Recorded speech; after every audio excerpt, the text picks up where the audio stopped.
Good morning, everybody, and welcome to our weekly webinar on transitioning to RMR, the essential lessons for business owners and executives. This is Sharon Shaw speaking for Integrator Support, and today we're going to be talking about why virtual guarding revenue is so valuable in comparison with other options for recurring revenue generation. So let's go ahead and dive in. First of all, we're going to talk about these factors. These are the different things that the valuations look at to determine what number, what multiple to tie to your recurring revenue. And some of this I've learned from people who handle transactions. Some of this I've learned from people who actually either buy contracts or will lend against contracts. So this is a blend of perspectives here. So depending on what you want to do with your RMR, some of these factors will weigh heavier in certain cases and not so heavy in other cases. But I think it's good to have a whole picture of what you need to be aware of and what areas to focus on when you are generating that recurring revenue. So some of the things that we'll talk about is the transferability. If you were to sell your company or sell your RMR contracted revenue, how easy is it for someone to assume that contract? The continuity, meaning, how do auto renewals work? Do contracts just expire and you continue billing, or is there a contract language in place that says that even after this term, the same terms and conditions within this agreement carry over as long as the customer continues to pay? The stickiness of customer relationships. And you'll notice I have another bullet for attrition. So what's the difference between these two things? The stickiness refers to the opportunity to continue selling to that customer. Will that customer always come to you for security-related solutions because of that relationship? Or would they have the option to go elsewhere for certain parts of their security? Attrition means how long do you keep your customers? Do your customers, bail out mid-contract at the end of the contract, or do they tend to stick with you? Obviously, we want attrition low and retention high. Margin, how profitable are these solutions? And of course, just the general terms of the agreement. What's your liability look like? How long does the contract go for? Is there opportunity to increase pricing if necessary? Things like that. So let's take a quick look at what are the sources of RMR that we're comparing here. Maintenance and service agreements, hosted services, and there's two categories you need to consider with hosting. I've seen a few people try to build their own data center, if you will, and they bought the servers, they bought the licenses, and they're hosting. Maybe it's access control or video, or I'm not sure what system is most. I'd say access control is probably the most common in this case, but where you are actually the data center, you are the host, versus are you reselling a hosted service? Are you using, whether it's, Axis' hosted video or Brevo's hosted access, are you reselling that hosting, or is it actually yours? Managing access control databases, your traditional monitoring, video verification, and of course, virtual guarding. So let's look at those factors as they pertain to each of these RMR sources. First of all, with maintenance and service agreements, they are very easily transferable. The only thing that might be an issue is if you have a specific reseller agreement, like you're a dealer in a restricted territory for a certain vendor type product. If that's the case, then the gene pool that could assume your contract is less. because they would also have to be a dealer of that product to support that ongoing agreement. If you sell your entire company, then usually what happens is that dealership is also assumed in the process, depending upon what manufacturers and what agreements you've signed. But generally speaking, maintaining a system is something that can be done by almost anyone. And the key there is that I've seen a lot of people earn takeover business, right? Because so-and-so didn't come out in a timely manner, or they charged more than they thought they were going to charge, or whatever the case might be, that the customer was unhappy. Maintenance agreements are a great way to initiate a relationship with a client. But the same goes for losing a client. You could always be on the other side of that fence. So it's key to consider, how easily transferable it is. It can be a good thing and a bad thing. Continuity. Typically maintenance agreements expire on a certain date. They're not always like auto renewal. And we'll talk a little bit more as we get into the monitoring contracts as to why that's important for them. But it is important that you not only are billing on a regular basis, but that you have a contract in place throughout that billing period. Now, service agreements create a sticky relationship because they've already paid you an umbrella fee to cover all of the maintenance or warranty issues that might come up with their equipment. So you would think that the relationship with the customer would grow as a result of being there to support them. And when you're the one taking over a contract, that's almost always the case. If you do a good job and then they grow or they add a new location or whatever the case might be, they'll come to you, their latest provider that's doing a good job. But similarly, on the other side, it's something where someone else could come in and do that as well. So the stickiness is there to the extent that they're continuing to pay you, that you are the one that's there, but you have to continue to do a good job in service because it's easier for them to break these contracts. Your attrition, how long do your customers stay with you, and to what percentage are your customers with you? What percentage of your customers have you lost? Margin is tricky on service agreements, isn't it? Because the thing about these accounts are that you don't really know your costs until it happens. You might sell a service agreement and the first 12 or 18 months nothing goes wrong. And so that service agreement was just extra revenue for no extra work.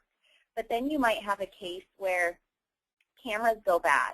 And even if you are able to get an RMA authorized with the vendor and you replace that camera and it doesn't cost you anything for the camera itself, it's costing you time, it's labor that you're not billing for, basically, because instead of having your typical hourly rate, you're looking at pulling that out of the revenue you've gotten from the service agreement. So depending upon the application, you could make money still, or you could lose money on that. Depending on, do I have to rent a lift? How far away is the site? How many miles are we driving? Am I taking that technician off of a new installation to go out and do this one? Is there opportunity cost there? Is it slowing down the rest of my operation? So this is probably the biggest variable, I would say, in maintenance and service agreements, is that there's really no perfect formula for factoring what your profitability is. Now, over time, you can look at this 2, 3, 4 years after you've implemented a maintenance agreement program, and you can have some statistics. You can have some numbers to look at and say, okay, do we need to adjust higher or lower? Where are we competitive versus are we covering our costs versus is it profitable, all of those things. You might limit it to a certain manufacturer. Maybe for certain products that you have a better deal on, or the warranties are better, you offer a more aggressive maintenance agreement. And then for other products that are installed, or maybe takeover type contracts where you're kind of assuming whatever equipment is there and it's not necessarily something you spec'd and installed, that might be something that you're not as aggressive on in your agreement, and you might be a little bit less covering in your maintenance agreement. You might have to have some more windows to charge them for fees that go beyond a certain service level. So margin is tricky. Terms, are pretty straightforward, I would say. 12, 24, 36 months. Let's dive into the next portion, which is hosted services. And again, this can be hosted video or access control, but you have to look at this from two different angles. There's the one angle where you're reselling a hosted solution. Somebody else in the data center somewhere has the software, the application. You are basically reselling what they have. Okay, that's one option. The other option is I have my own data center here, and I am selling what I have in my own data center that I pay the licenses for and all of that to my customers. So let's look at the one perspective against the other. In the area where you're reselling, your cost of entry is low. You basically make money on day one because you don't have to buy the licenses. You don't have to buy the servers. You're not paying for the bandwidth and the overhead every month to keep that data center running. You simply are charged a monthly fee. You mark it up, and you turn it over to your customer. So in terms of that, it makes good sense. It's easier to get into a third-party hosting solution. The other side of it is, well, if I host it myself, I own 100% of that revenue. I'm not limited to a 20 or 30 or 40% margin that I can earn based on MSRP versus my dealer cost.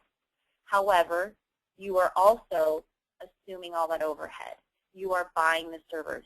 You are the one fully liable if there's downtime that exceeds the amount of downtime allowable by your contract. So that's the trick, okay? Now, the transferability factor. It's very physical when you think about this. How easily can I transfer the hosting of something that I've got in my own NOC? If it's behind my wall and it's my stuff, how easy is it to transfer that? Someone would have to acquire the servers, the licenses, and establish their own overhead to assume what you are doing for your customers. On the other side, the reseller side, it depends on your contract with your provider. If your contract with your provider stipulates that they basically have a tie directly to the customer, if there's any kind of third-party agreement between the software provider and the customer, it's not seen as being yours to buy.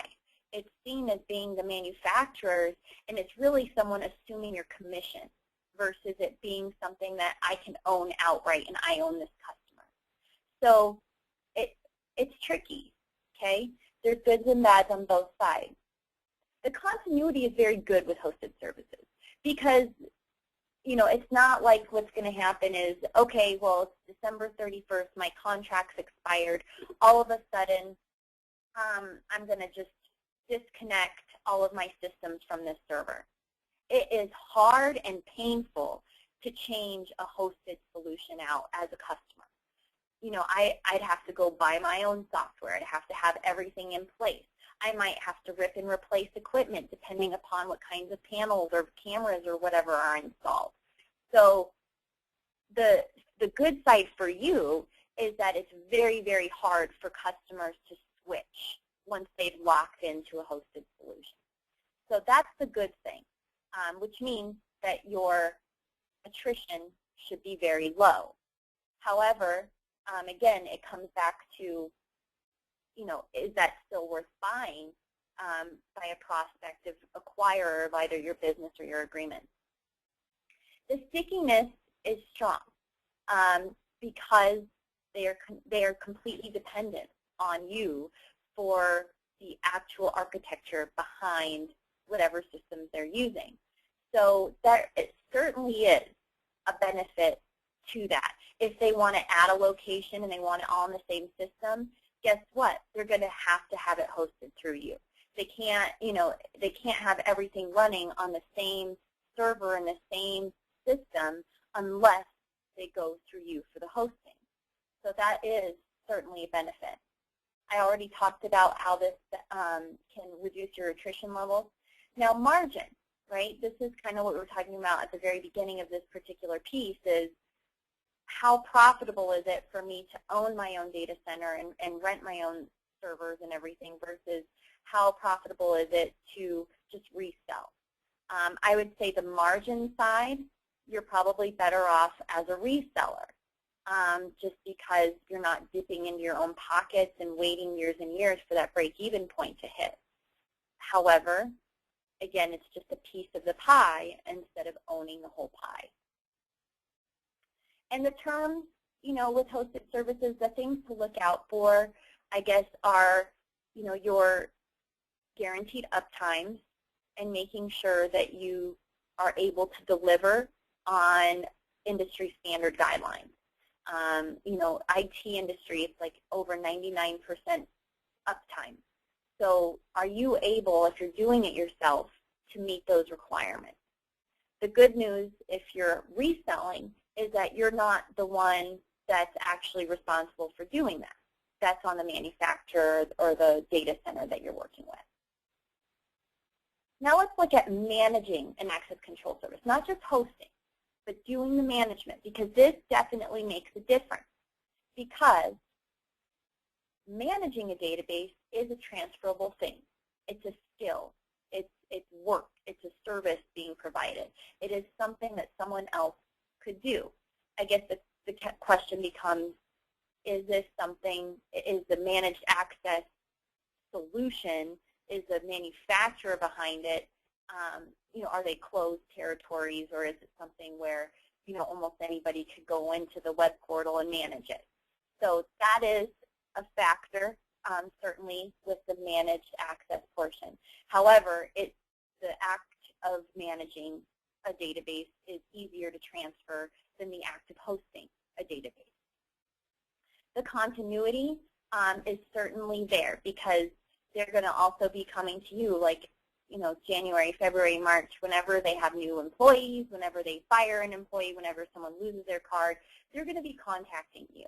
So there certainly is a continuous connection there between your customers on an ongoing basis. And I would say that as long as you're continuing to host the system, they'll want you to continue managing the system. Now, if they have a system on site and they want you to just assist maybe remotely with, you know, changing schedules or updating programming or things like that, there might not be as continuous a flow. Perhaps they hire someone in-house in their IT department that's perfectly capable of handling it, and they feel like they don't need to pay twice to have that same service handled. So that is a little bit different. However, I think in general, if you're providing a hosted solution and management of that solution is part of the package, I doubt that they would sever pieces of your package. And especially if your contract covers both, because then they're bound to both. The stickiness of your customer relationship, obviously, they're going to continue coming to you.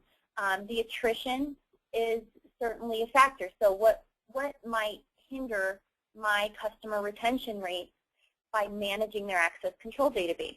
A lot of times, the terms of your contract will have things like response time. Within a period of hours, you have to delete that lost card from the system, or you have to you know, mail a new printed badge, or whatever it might be. You have certain timelines that you're being held accountable for. So to keep your customers happy, you're going to have to make sure you can handle whatever it is you're promising.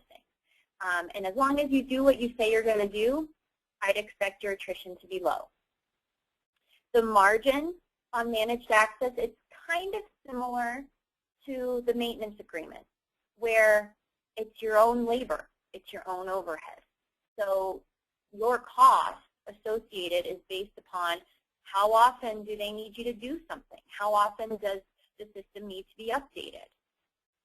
Well, that's going to vary, and you're going to want to make sure that the management of the database is something you calculate based upon factors that will determine how much overhead is going to cost you.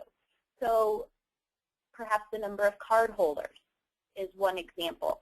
If you have an idea, less than 20 card holders, less than 50 card holders, from 50 to 100 or 100 to 200, there's going to be certain amounts of turnover, certain amounts of, oops, I lost my card, that's going to happen factored based upon the number of card holders. So that certainly is a variable that you should be using to help you price a managed access system. It might not be the number of doors. It might be just the number of card holders. But then there is that other factor of the number of doors. And looking at the application of where do these doors go? Is it all to one floor, one suite, one client? Is it a high-rise with multiple tenants and you're doing it on behalf of the property manager, where each office, so to speak, is going to have its own level of needs? So certainly there's some gray area when it comes to figuring your margin on managed access service. But certainly we can help you with the pricing. And these are just things that make it maybe a little bit harder for someone to put a value to, because it's a little bit harder to really calculate what your profit is. And I already talked a little bit about the terms in terms of what are you supposed to be doing for them? What's the expectation? And again, the key is just making sure that anything you put down on paper, you can deliver on. Now, here's our traditional RMR solution, burglar and fire alarm monitoring. This stuff is very mature. The market for this is very, it's widely accepted. Banks within our industry and lenders and just people that are growing roll up to like, everybody kind of has a feel for what a specific alarm monitoring contract might be worth. And again, let's look at the factors. Monitoring is a very transferable thing because you have two scenarios. Again, either you are the central station, which I don't think any of you are on this call today, or you're reselling a central station service. And you can point those alarms. It's all based on how does it get to the monitoring center. You can reprogram those alarms. It's very easy for someone to acquire an alarm contract. And once the term is up with the existing central station, they can redirect it where they want to. Or if the person that acquires the contract is satisfied with the central station's performance, all they're doing is buying the contract and making the RMR profit each month. So it's a very transferable, easy thing to sell. And the continuity is most certainly there. Your contract should always stipulate an auto-renewal clause. And there's a couple of things when you consider this that are important. There's one side where customers felt like, kind of like 5 years ago when the cell phone industry was just taking advantage of the customers and, humongous fees for changing providers and just really making it impossible for you to switch or, making you go bankrupt in the process of switching cell phone providers. That what gave us kind of a bad rap a couple of years ago. I remember hearing about, I think the folks at SIA, the Security Industry Association, were out at Capitol Hill lobbying against those non-renewable contracts because there's liability and life safety issues with having a contract truly expire. So if you have a contract that ends December 31st and January 1st you still don't have a new contract in place and there's no auto-renewal clause, what's that central station going to do? They're not going to be monitoring the alarms anymore. So someone breaks in on New Year's Eve and nobody does anything about it. So puts everybody in a bad situation, including the customer. And in this case, it's truly in the customer's best interest to have an auto-renewal clause, not simply to grow the value of your own contract, because they don't care about that, but to make sure they have continuous protection. And this provides certainly a sticky relationship with the customer because anything that you're monitoring is going to be tied to the equipment on site and all of that. So they're going to want to keep with you. Attrition rates, obviously, there's kind of, like I said, some thresholds with an established market in this area. Now let's talk about margin. Margin is very high typically on these solutions. However, what is your cost? Your cost is like $5 per panel per month, something along those lines, maybe even less. So while your margin might be 200%, you know, something, or your markup 200%, your margin something like 75, 80%. The challenge there is that it's, what, 80% of $20. Great. You know, how long does it take to make any money? Now, it's valued highly. That $20 a month contract at 30 times is worth $600. But it takes a long time to build $1 million business or something like that out of that, those small figures. That's why it works so well in the residential space, because there's a lot more homes than businesses. So it's a lot easier to do that. The terms we've already, I think, covered. So now let's compare Berg and Fire to video verification. It's very similar with all of these areas. The key difference, I would say, lies in the profitability and the margin bullet, because while it's still high margin, because I'd say that the average video verification, your cost is probably something around $20 or $30 per month. You're probably selling it for just shy of $100 per month, something along those lines. You have 60 to 80% gross margin, still a very good number. However, it's still only, what, $100 a month. So it takes fewer of these to get to your goal of $1 million to sell out. However, it still takes a lot of them. And the service itself to the customer, you know, it helps. It certainly helps. Having a verified alarm will get police there faster. It will reduce false alarm fines. There's definitely value to a strict video verification only solution.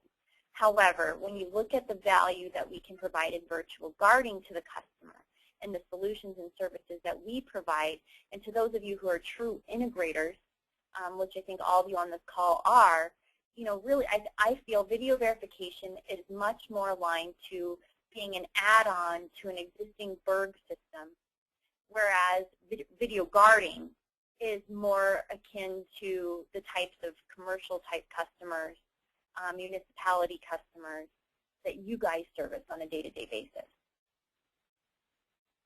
So how is virtual guarding compared to the rest of these RMR sources that we've been discussing? The transferability is very similar to monitoring, one monitoring center to another.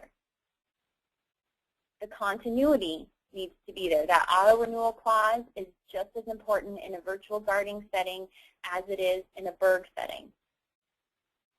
The stickiness of your customer relationships, I would say, is even heightened. Because of the sophistication of the solutions and the equipment and technology used on the site, if they need to make any changes, updates, upgrades, things like that, they need to make sure it's properly integrated. They can't just have Joe Blow down the street come in and integrate a few new cameras to their existing VMS. And they're going to want to have you responsible for maintaining and assisting with those processes going forward. And similarly, attrition is all about, you know, am I providing a good, valuable service at the price point I'm charging my customer? And I'm still proud to say that in the 5.5 years that we've been working with G4S, we have not lost a customer. Our attrition is 0, which means our dealer's attrition is 0. Margin, now here's the big difference. Instead of selling, you know, $20 a month or $100 a month for this similar kind of contract as monitoring and video verification, you're looking at several $100s per month. So it would take roughly, you know, 30 to 50 burglar alarm accounts to equate to one virtual guarding account. And so when you're looking at margin, it's going to be somewhere closer to 30% instead of 75 or 80% gross margin. However, the price point is so much higher that that 30% equates to the margin of 10 times or more the number of burglar alarm accounts it would take. So it's really more about profit than margin. And the terms of a virtual guarding agreement are critical as well. And I think that the financing really helps tie all this stuff together and makes your relationship with your customer the most valuable, because they're paying one monthly fee to have everything and anything related to their security and safety systems to run through you. And if they ever want to upgrade or finance or pay off or anything like that, the bank is going to tell you. So you are going to know if something's about to change. Now, virtual guarding, you would have to find out too. However, it would be later in the game. So I strongly recommend that you guys really hone in on your virtual guarding sales. And I'm not saying don't sell maintenance contracts.